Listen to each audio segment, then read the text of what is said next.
mengungkap apa sih akar liberal itu. Kalau kita bicara liberal itu, kita tidak akan terlepas dari tiga hal. Satu, sekularisme agama sebagai biang keroknya itu. Kemudian pluralisme agama. Yang ketiga, nanti sedikit akan saya singgung, nanti fokusnya dari Gus Bahar nanti, yaitu hermeneutika, tafsir hermeneutika sebagai landasan teologisnya. Baik, saya mulai dari akarnya. Tadi saya katakan akar liberalisme itu kan maknanya membebaskan. Maka kalau ada isme itu ajaran yang membebaskan.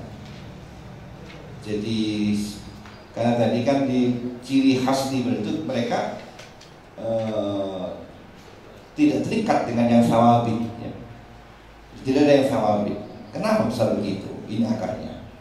Maka kita tidak bisa melepaskan dari filsafat, karena penyimpangan agama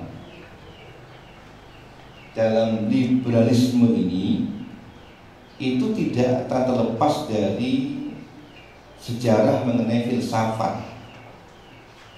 Nah, filsafat yang kemudian melahirkan paham sekularisme agama. Karena memang dalam perjalanan sejarah Islam itu kita pernah mengalami yang disebut dengan, kalau saya menyebutnya, al-mihna kubro as-saniyah. Ada fitnah besar di dalam sejarah Islam yang kedua setelah fitnah pertama. Kalau pertama itu fitnah di mana Islam menjadi terpecah terkotak-kotak. Pada masa Nabi, Islam itu tidak terkotak-kotak. Pada masa Nabi, Islam itu yang satu. Kalau kita lihat Islam ya Rasulullah, karena di situ sumber wahyu dan di situ otoritas tertinggi.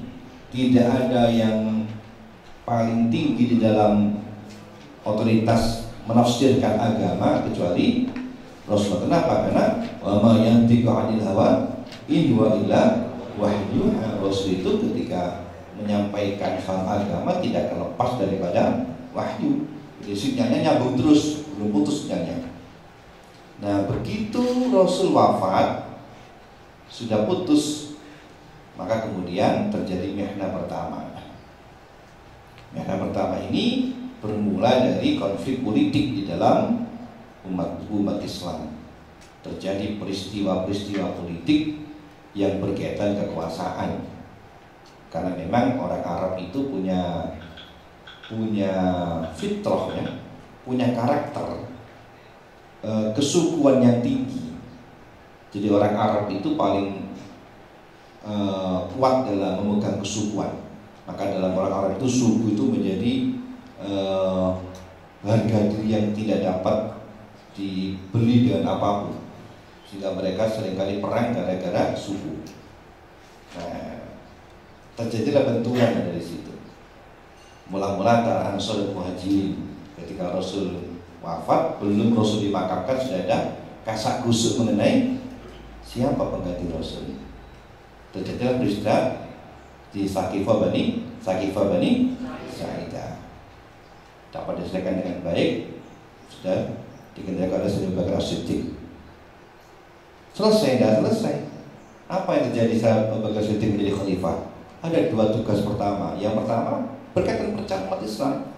Ada riddah, ada majelis zakat.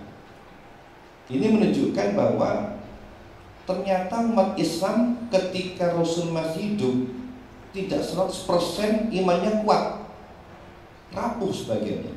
Karena sebagian mereka itu masuk Islam itu bukan karena panggilan hati, tapi karena takut. Karena takut atas hegemoni umat Islam, sehingga mereka masuk Islam pura-pura munafikin. Nah, ketika Rasul wafat, kesempatan mereka balik lagi ke agama masing-masing. Kemudian dalam zakat ini berkaitan dengan ekonomi. Tidak semua orang ketika ambil zakat itu ikhlas. Pada masa Rasul itu masih hidup, kan Rasul mengangkat amil-amil di suku-suku di pedalaman. Ketika pasca panen dibawa ke Mekah, kemudian Madinah, distorkan pada Rasulullah sebagai zakat.